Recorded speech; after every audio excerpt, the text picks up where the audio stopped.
Hello and welcome to City Corner. I'm your host, Todd Blackstock. On today's show, we've got a couple of local authors in studio with us. We've got Jan Jacobi, who'll discuss his series of books about Abraham Lincoln. And St. Louis soccer broadcaster Joey Zanaboni is in the house to talk about his new children's sports book and the St. Louis Ambush and City SC. So stick around for City Corner coming up on STL TV.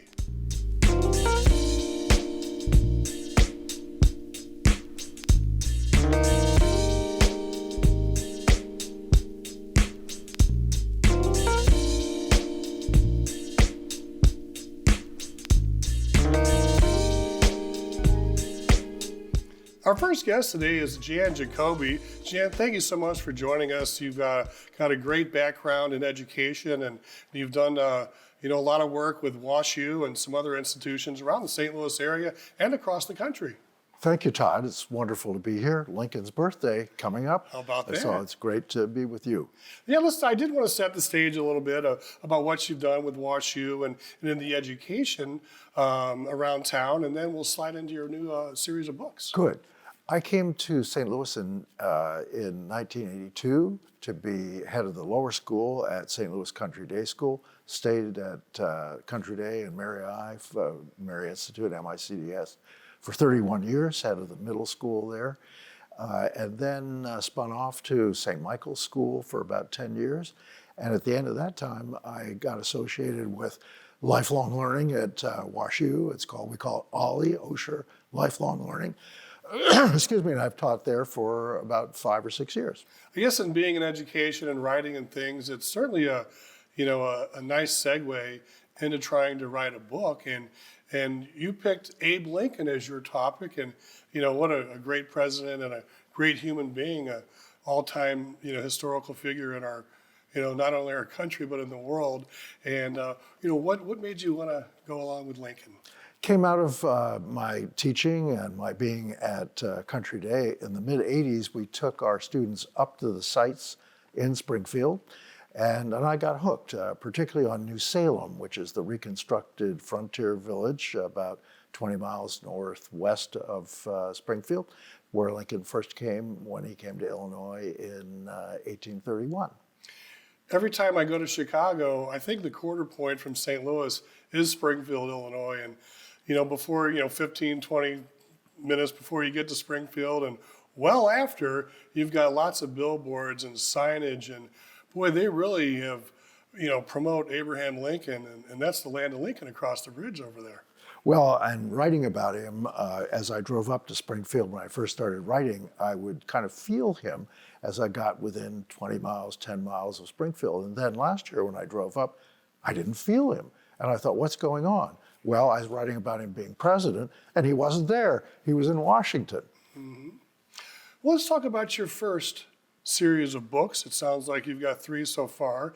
And let's talk about your first endeavor in your Lincoln series. Well, the first one is Young Lincoln. It was written for middle school students and 6th, 7th, 8th grade. Now, what happened in the publishing process, Todd, is that I switched from writing third person into first person. That was my publisher and my editor.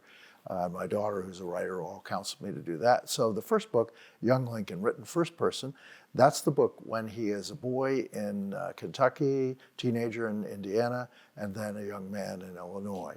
So what was it about the young Lincoln that you could see that he was going to do great things just by the nature of him growing up? Because I understand he had I don't know if he had a rough childhood, but I'm not sure if his family was really interested in pushing him towards politics. Not at all, not at all. There was some tension between Lincoln and his father because his father didn't want him to get education, as he called it.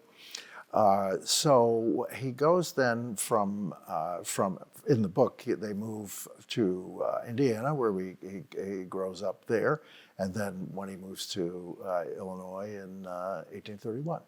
So how far along does the Lincoln childhood go on in your first book? The childhood would be when it begins. He's about 3 years old, and then it moves to he moves to Indiana when they are 7. when Okay. he's 7. Yeah. So the first book ends kind of around when he's 7 years old? No. In the book, then it moves to Indiana, where he was between 9 and say 21. Actually, a lot takes place in Indiana, and then moves to Illinois when he's 21. So the young Lincoln ends with him moving to Springfield, and the second book is Lincoln in Springfield. So that one is the time when he's really a grown man. Really a grown man. You know, I'm thinking about, he wasn't exactly a Rico Suave with the ladies as a young man, but he ended up with Mary Todd Lincoln, and he had a big family. They had some tragedies in their family as well. And can you maybe pick up and explain to our viewers a little bit about the history of, you know, him meeting Mary Todd and the family? And Well, that's the heart of the second book, which is Lincoln in Springfield, which actually includes his closest friendship, which is with a young man by the name of Joshua Speed. But then Mary Todd is an important part of it. And in fact, they got to know each other, they were engaged, but he ended up breaking the engagement, partly because he felt that she was from an upper class family and he might not be able to satisfy her. But they got back together. And so they're married in Lincoln in Springfield. And that book ends with him serving his first term in Congress. wow, so what was it about Mary Todd Lincoln and his children? Because just from what I remember reading books and, you know, history lessons and things, she was, I don't know if she was a polarizing figure, but she was pretty dominant. And I don't know if she had any mental illnesses, but she did seem to be, you know, very, like I said, polarizing and had quite an influence on Abe. Well, the problem on that is that we really don't know exactly what Mary Todd's issue was. She was a strong young woman. She'd been educated in Lexington. Her family was upper class. And then when she came to Springfield, she was really the belle of the ball. And in fact, the person who was interested in her was Stephen Douglas. Mary Todd, however, had a very good head on her shoulders, and she saw in Lincoln what not too many other people did. So she always said, I'm going to marry a president, but she also said, I'm not going to put my heart with someone that I don't really feel is right for me. Now, he got the term Honest Abe and early in his life, and he probably didn't really know he was going into politics. What do you think pushed him towards that? Because he's certainly a person that wanted to you know, bring people together. It comes early because when he was in New Salem, the people of the kind of intelligentsia of the town wanted him to run for the state legislature because they felt he could represent them effectively. And so Lincoln ran the first time and he lost, and the second time he won. People don't realize that he served 4 terms in the state legislature, which is really where he got his political education. He was always interested in politics from being a young man in Indiana, but when he actually got into it, he liked it all the more. Wow. So what was it that made Abe Lincoln, you know, such a great man at a young age? Because he had the drive to do, you know, what's 3 or 4 terms, and you know, he stuck with it under much adversity. Well, it's interesting on that one, Todd, because one of the major Lincoln scholars says that when we look at Lincoln, we have to realize he was a genius. So he's really, each step along the line, his genius is developing and coming in. And he has an incredible mind. So he really does, as that begins to develop, he impresses people as he did in New Salem, and then they put him to work. Now, Lincoln and Douglas was your 3rd installment so far, and you know, I know it really ramps up there, and they had some massive debates, and you know, a lot of things came through that. Well, people don't realize as well that the debates are a very important part, but Lincoln and Douglas had a relationship that was almost for 25 years. They were young men in Springfield together. Now, Douglas's political career took off like a rocket. Lincoln's was not successful initially, but they, as they built into the relationship in the 1850s, that's where it gets very, they become rivals and political enemies. The major issue in the Lincoln-Douglas debates, and it builds into our politics, is that Lincoln said the Declaration of Independence applies to the black man. Douglas said no. no, that he was a white supremacist and basically said it's for white people. White people are in charge and they're going to continue to be. And it was Lincoln who really pushed, I think, on that issue during the 1850s, not to expand slavery, hopefully slavery dying of its own weight. And that was the major part of the contest between them. So it sounds like Abe Lincoln would be a great politician for 2026. As there's a divide, and he seems like quite a uniter. Yes, I don't think he would be telegenic, to say one thing. But yes, I think we need him today. And I think what he would say to us is work in the center. Try and build from the center. Build coalitions. Lincoln was a coalition builder, and he would build with people a little bit to the right of him and to the left of him. And I think that's what we need. Now, you've got 2 more books coming up, right? This is going to be a total series of 5. Can you give us a little tease on the upcoming books, and then maybe where we can see some of your book signings? Absolutely. The one I'm working on right now actually is titled Lincoln the President. It's the first 2 years of the presidency, and then the second one will be the second half of it. I guess that what I would sense from that one is that it's interesting to see for me Lincoln growing into his job. He has a real tough time with Fort Sumter in the early parts of it, but he, being who he was, he grew into it and fortunately became the leader that we needed. We've got some book signings coming up, maybe starting, mid to late February. Can you tell us about some of those? And anything else you'd like to discuss? I know you said the process is it's a little tough getting into the authoring. Oh, absolutely. So I have a signing tomorrow up at the Lincoln home from 10 to 4, and then I'm at Books A Million in Edwardsville on this coming Saturday from 10 to 4. I would just like to say, Todd, you're kind enough to have me on, but one of the things we need to do is to get our children reading again, And these books, because of the first person approach, really are ones that engage young people, and they are wonderful for families because they can also be read alouds, but with parents and with children. So let's go, Abe. Well, thank you very much, Jan, for joining us on City Corner today. We really appreciate it. And you can get the Young Lincoln, Lincoln in Springfield, and Lincoln in Douglas available wherever books are sold. Go to www.readypress.com. We're going to go ahead and take a quick break now, but stick around as we have author and sports broadcaster Joey Zanaboni coming up on the flip side.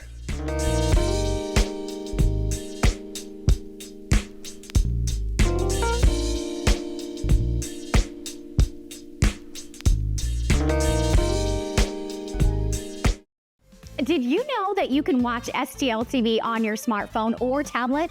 That's right. STL TV is available on your Android or iOS mobile devices. And that includes our live broadcast channels as well as video on demand content.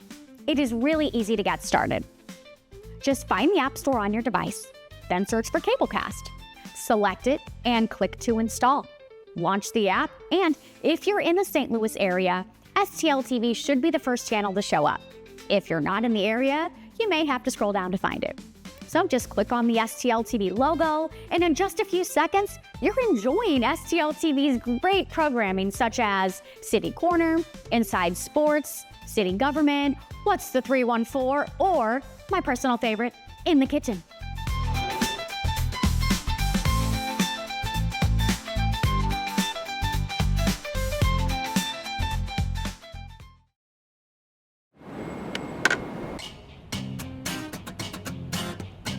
There's so many reasons to love St. Louis, you can't pick just one.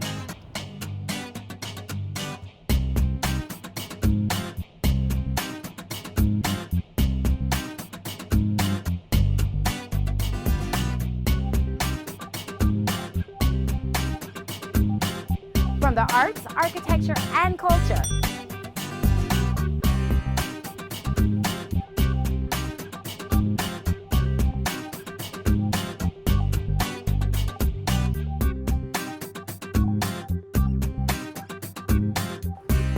An all-new development, including the Cortex Community Center. And you're never too far from great music and entertainment.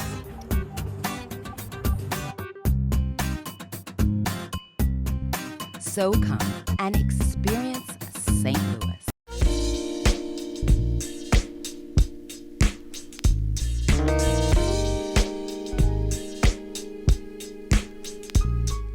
Welcome back to City Corner. I'm your host, Todd Blackstock. In our second segment today, we're with local broadcaster and author, Joey Zanaboni. Joey, thanks for joining us today. Hey, Todd, thanks so much for having me. And I'll tell you, when I'm talking about City Corner, I'm usually talking about somebody kicking a ball. So this is a good change of pace. You've really turned into a prominent soccer announcer here in the St. Louis area, broadcasting the St. Louis Ambush and our Major League Soccer team, St. Louis City SC. And, it must be a joy being able to do that. As soccer is the world sport, and it's really, I wouldn't say caught on in St. Louis, but it really has a new audience of people, and people from around the world are all attending our games here in St. Louis. It's really exciting. There's so many great stories from this area about people growing up with soccer and making memories. And it's been, as I've said before, a cosmoscopic viewpoint, dreamers who've come together from all over the world to make soccer as special as it's ever been in our city. And so just a dream come true to be part of it, and something that's really, for me, it's about being around family and friends as well. Being from this area and having that chance to come home has, it's been everything to me. You're a lifelong St. Louisan, born here and raised. So, you got to see a lot of great sports memories growing up in St. Louis. And, you took your game elsewhere. And I know that, you've had your work published in USA Today and ESPN, the Washington Post. Maybe you could talk a little bit about that. I've been fortunate. I've been fortunate to understand the internet's algorithms, is how I put it. I had a few viral videos and some one-liners that have gone to some different places. So just thankful for those opportunities in independent minor league baseball, and now in the world of soccer, indoor and outdoor. It's really something that I think Carl Jung said, if you do your work well, people will always find you, people who are of like mind. And I've just trusted in that and had this opportunity with City for the last going on 4 years now. Started our 4th season right now. So it's been amazing. And I was lucky as well to grow up here and see so many things like the Rams Super Bowl and the Mark McGwire home run chase and watching the career of Albert Pujols. And I wanted to share that in more than just the way that I usually do on radio and television. And Reedy Press, Josh Stevens, approached me with an idea about a book, and very, very happy with how it turned out. So the book is called St. Louis Sports for Kids. And I like the little caption there, Forever Lore in the 314. And what's in store. We also have a little bit about what we think will happen tomorrow in St. Louis. And there's so many stories. It's like the Mississippi River. The threat of flooding is greater than the threat of drought when we talk about St. Louis sports. It's overflow. There's so many things across different sports and different communities, different people who have put a stamp on this city. And it's ongoing, and it's always building. We've seen some very exciting things with City and different aspects of the sporting community over the last couple of years. So just getting a chance to delve into some of those stories and look back all the way to the 1800s, where sports started, to the modern day, it was humbling. It was. It brought people together, and it brought me together with people of past, present, and I think even future, to see what this has meant to them to grow up in a sports city like this. Now, what inspired you to write this book? And I guess you had to go back and do a little bit of research from the sporting events that happened before your time, before you were born. But with all the great broadcasters from the St. Louis area over the years, we've been told the story and educated through Cardinal baseball and Cardinal football and the Rams and the Blues and the Hawks and the different soccer teams we've had here as well. Yeah, I mean, it's incredible. The list goes on. And you talk about broadcasters, that was really how I got into so much of my soccer and baseball and hockey history here in St. Louis, was listening to the greats, Jack Buck and Ken Wilson when I was a kid with the Blues, and obviously Bob Costas and Joe Buck and all these great parts of the community. They told us stories. And, as I got older and I explored really a couple of different careers, sports broadcasting and teaching, I realized how many broadcasters also sort of bridge the gap of storytelling by writing books as well. And as a teacher, I started to see, I just don't think books are treated the same way as even when I was growing up, 20, 25 years ago. we've seen a decline in reading with adults and with children. And it's about getting books back into the hands, specifically of kids. This is aimed at 11 to 14, but it has stuff for people of all ages, where you have these stories that mom and dad grew up with, grandma and grandpa grew up with. They can find them in this book and then share their own personal experiences watching that event or that moment in St. Louis. You know, it's pretty amazing how things kind of come together. In our first segment, this is not related, but Jan Jacobi wrote his series of books about Abe Lincoln geared towards children and teenagers. And here you are, you know, writing your book for children and teenagers that all of them can be enjoyed by adults as well. But it really puts the emphasis on getting kids to read again and learning about our great history. And it starts with the kids. Yeah, we need it. I think polls are showing, or surveys are showing, that Americans are reading for fun 3% less every single year. And I think it's about 16% of Americans right now identify as reading for fun. And it's the combination of technology and the endless entertainment and things like that, and also some changes in education that have de-emphasized real books, books that are things you can hold in your hand, books that tell the truth, books that inspire others. I don't know that it's reaching kids today in the form that it was, you know, when I was graduating high school right across the street from your studio in 2009. So I hope that this is something that families can share and that inspires people as much with sports as it does with reading. Now, you can get the book through Reedy Press. I know you've got some book signings coming up. We'll get to it. But we want you to, you know, sell copies of your book, and we don't want to tell everything about it. But if you could share a few tidbits or maybe a couple of chapters, maybe how it begins in the middle and maybe how it segues out, because, you know, you're going back to the Arthur Ashe, and we've got Ozzie in there. I saw a clip about Curt Flood.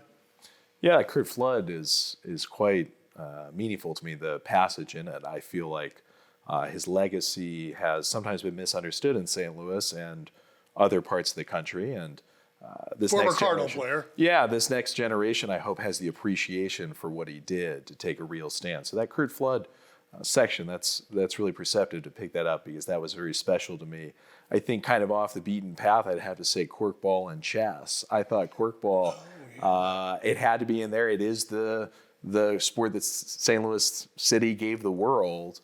And to see what it became, you know, for folks like my grandfather growing up on the Hill in the 20s and the 30s, you know, to be in a big business mid-century in the United States and beyond, that was really cool. And then learning about chess as well. Learning about chess was something that I had to dig a little bit on. I had to find out a little bit more. But now I find myself, I was down there watching a Garry Kasparov match a couple of months ago. So it's really cool to learn about folks, you know, that I already knew about and sports I already knew about, and then get inspired a little bit to see even more of our city. You know, the World Chess Hall of Fame's just a couple of blocks from here, right across Highway 40, which is really interesting, and that's quite a facility over there. Oh, I love it over there, and thanks to them for supplying some of the great pictures in this book. I have to shout out the photographers as well, and all the great institutions that gave us the opportunity to share their photos.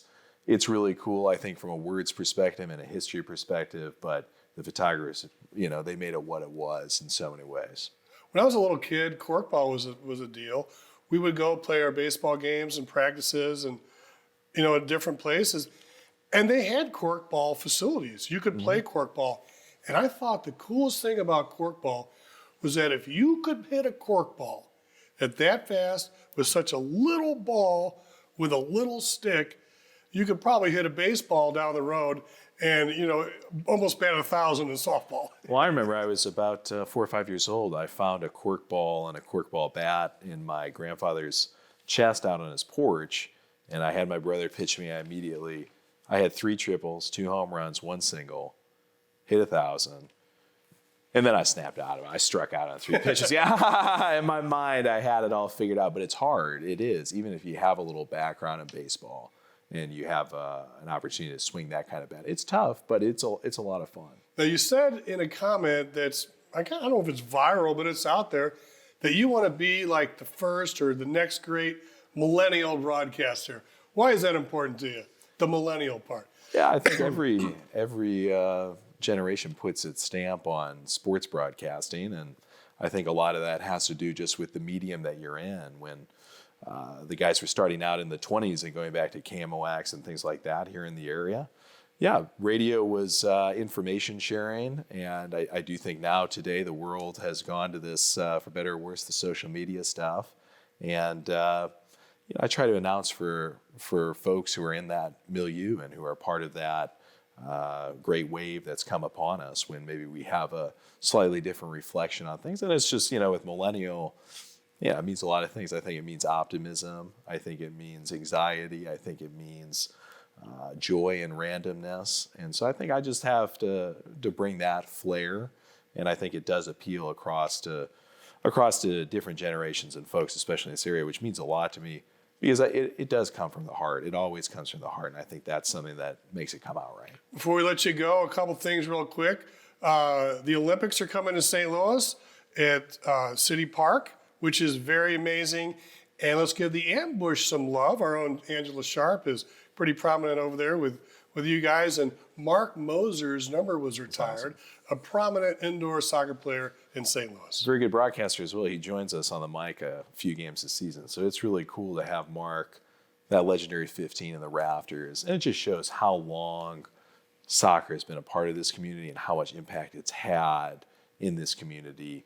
He was talking about in the early 80s going and watching the Steamers and how that inspired him. So to carry that on, with St. Louis City and the St. Louis Ambush, it's going to be a busy one on February 21st. 1:30 City kicks off the season, and I'm flying over to the Ambush game right after that for 5 o'clock. We're going to be signing some books out with the Ambush February 21st and 27th. So if you can stop by, please do. We'd love to catch up and talk a little soccer. All right, well, thank you very much. And we're going to watch some Olympic soccer here in St. Louis. And St. Louis Sports for Kids by Joey Zanaboni. Check it out Wednesday, March 4th at 11 to 1 at Main Street Books in St. Charles. Saturday, March 28th, 7 a.m. to 2 p.m. And once again at the St. Louis Fight for Air Climb Metropolitan Square Building in St. Louis, Missouri. Joey, thanks a lot for joining us here today Todd, thank on you. City Corner, and continued success. And you're going to go down in history as maybe the greatest millennial broadcaster ever. Let's go, City. That's our show for today. We'd especially like to thank our studio guest. We'd like to thank you for watching City Corner on STL TV. Experience St. Louis.